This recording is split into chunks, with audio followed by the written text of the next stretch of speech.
Danau Rawapening. Di balik indahnya permukaan air yang luas dan tenang, Danau Rawapening menyimpan kisah yang begitu kaya, dari legenda asal-usulnya hingga peran penting bagi masyarakat sekitar. Rawapening bukan hanya sekedar destinasi wisata, melainkan juga hidup, sumber penghidupan, dan warisan budaya.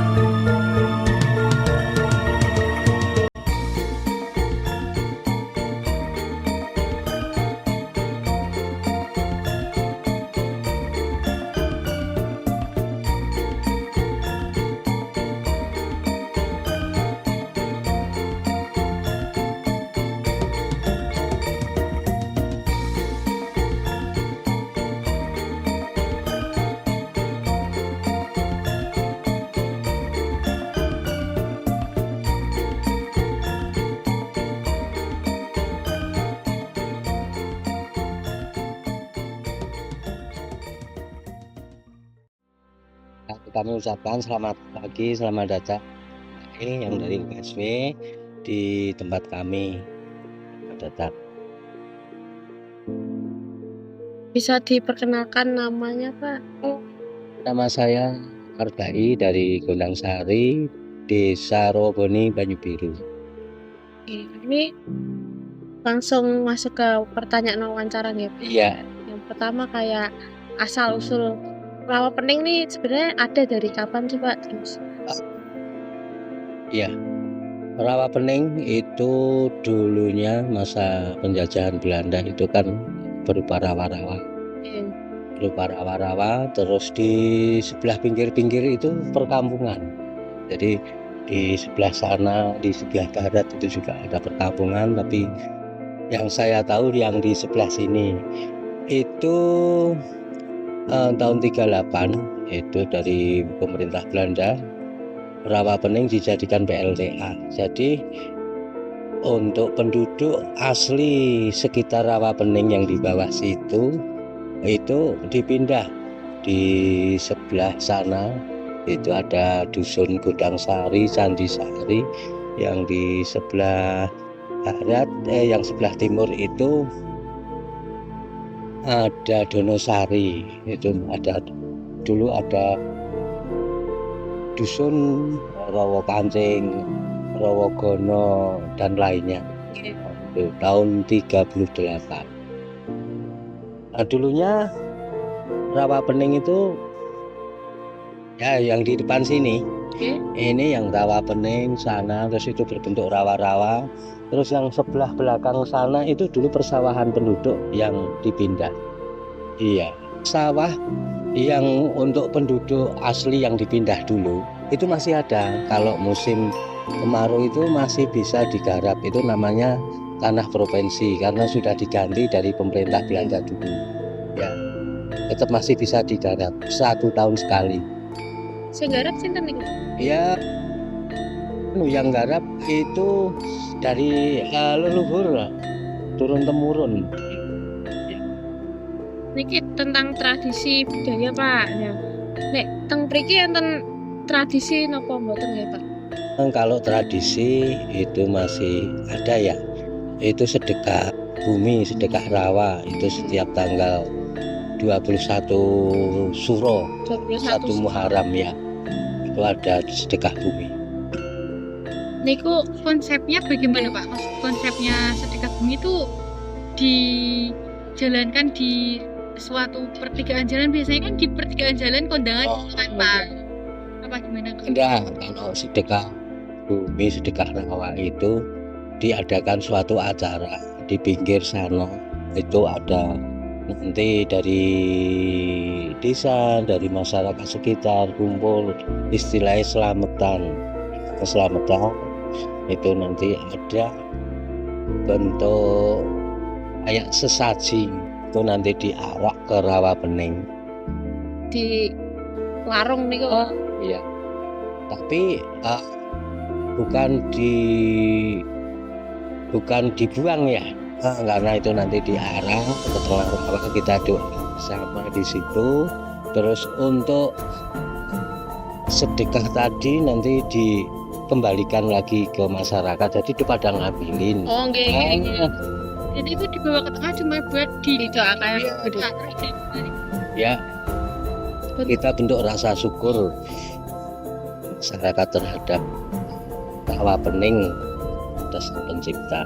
Niku bentuknya apa Pak, kan enten berarti sembako niku napa-napa? Ya, itu hasil dari rawa pening. Ada ya, semua masyarakat dilibatkan. Jadi yang ingin nitip di situ, yang mencari nafkah di situ, itu nanti bisa titip. Tapi nanti juga di siapa yang mau gitu.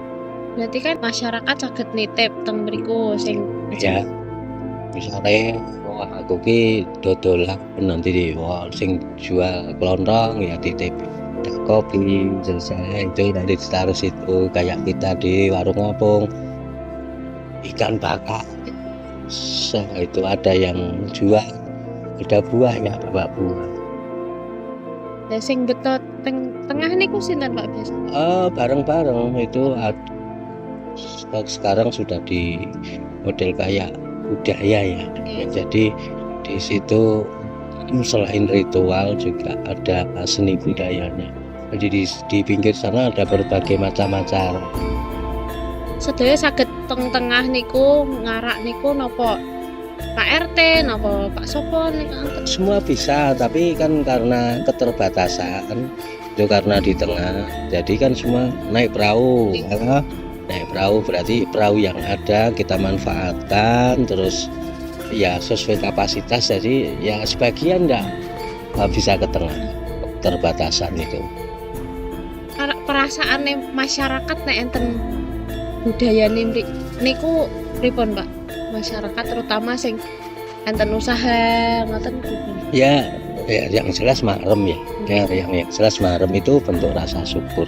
Jadi rasa syukur di situ juga. Nanti kalau siang juga ada tabur benih untuk bentuk pelestarian lingkungan. Benih Ikan yang ditabur di situ. Jadi ada beberapa kegiatan. Apa pantangan atau aturan adat yang berkaitan dengan pelaksanaan larung sesaji tersebut? Sebetulnya ya tidak ada pantangan, itu bentuk syukur saja. Yang jelas ada pakemnya, intinya seperti itu. Nah, kalau di rawa pening itu yang penting ya ora guyon, intinya kan gitu. Omong juga dijaga. Selanjutnya, apakah di sini ada mitos-mitos tertentu yang terkait dengan rawa pening gitu Pak, yang masih dipercaya masyarakat sampai saat ini? Ya, kalau mitos itu kan cerita rakyat, ya pasti kalau cerita turun-temurun ada. Yang jelas jadi memang ada di dunia kasat mata itu juga. Kita juga merasakan itu ya. Kejadian mistis, kejadian yang niku enten mboten Pak teng mriki? Kejadian mistis ya pasti ada.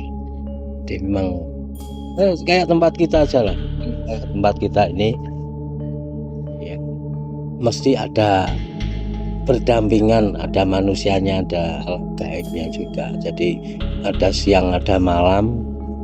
Jadi siang itu dunianya manusia, malam dunianya gaib.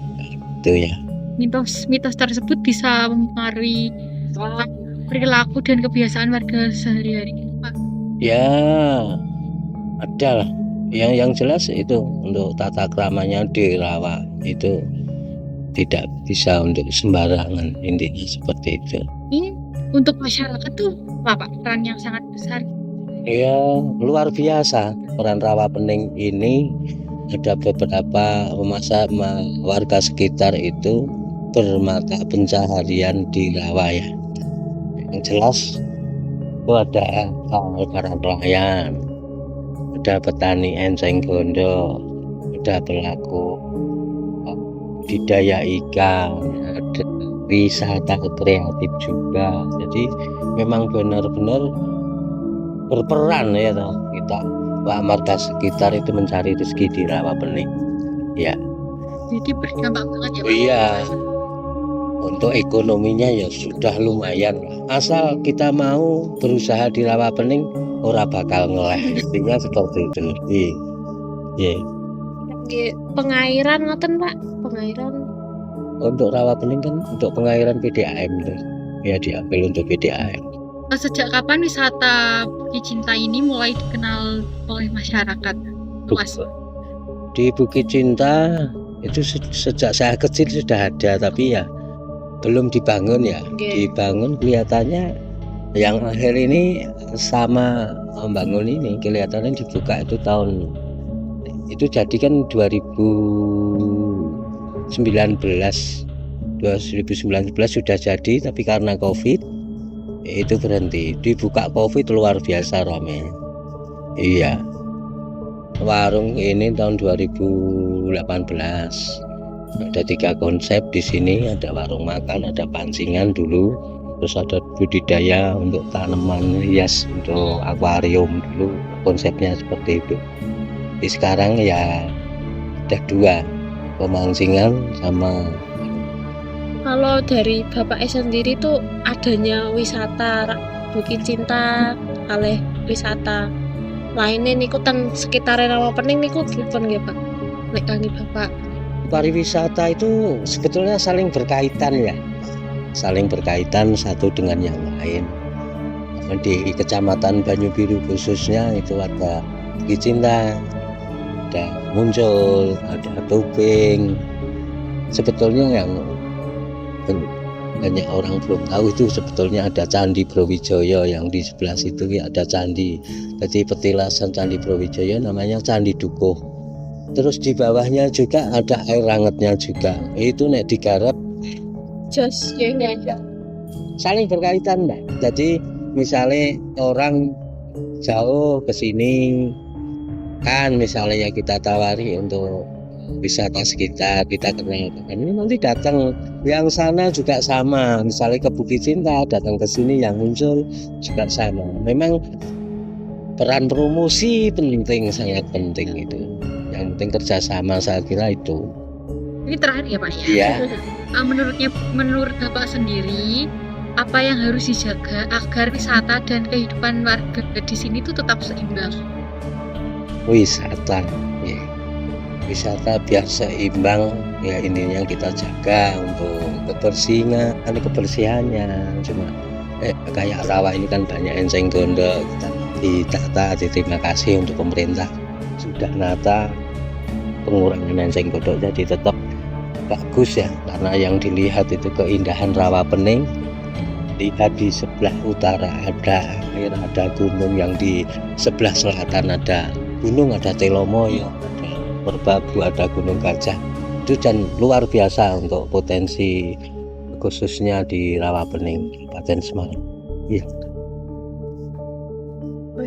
Nggih, pun ngoten mawon nggih Pak. Wawancarane sampun Sampun berkenan diwawancarai. Oh iya. Terima kasih. Ya terima kasih sudah singgah.